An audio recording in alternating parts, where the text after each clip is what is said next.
ലൂക്കോസിന്റെ സുവിശേഷം 6-ാം അധ്യായം 27 മുതൽ 36 വരെയുള്ള വചനങ്ങൾ. എന്നാൽ കേൾക്കുന്നവരായ നിങ്ങളോട് ഞാൻ പറയുന്നത്, നിങ്ങളുടെ ശത്രുക്കളെ സ്നേഹിപ്പിൻ, നിങ്ങളെ പകയ്ക്കുന്നവർക്ക് ഗുണം ചെയ്യുവിൻ, നിങ്ങളെ ശപിക്കുന്നവരെ അനുഗ്രഹിപ്പിൻ, നിങ്ങളെ ദുഷിക്കുന്നവർക്ക് വേണ്ടി പ്രാർത്ഥിപ്പിൻ. നിന്നെ ഒരു ചെകിട്ടത്ത് അടിക്കുന്നവനെ മറ്റേതും കാണിച്ചു കൊടുക്ക. നിന്റെ പുതപ്പെടുത്തു കളയുന്നവനെ വസ്ത്രം തടുക്കരുത്.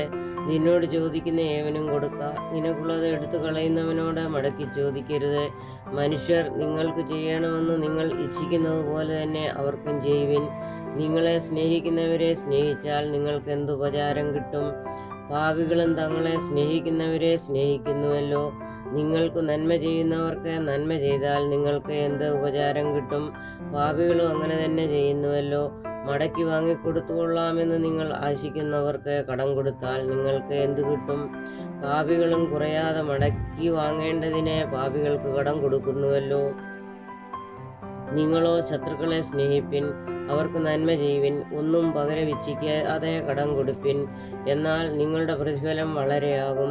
നിങ്ങൾ അത്യുന്നതന്റെ മക്കളാകും. അവൻ നന്ദി കെട്ടവരോടും ദുഷ്ടന്മാരോടും ദയാലുവല്ലോ. അങ്ങനെ നിങ്ങളുടെ പിതാവ് മനസ്സിലുള്ളവൻ ആകുന്നതുപോലെ നിങ്ങളും മനസ്സിലുള്ളവർ ആകുവിൻ. ബാരക്കുമോർ.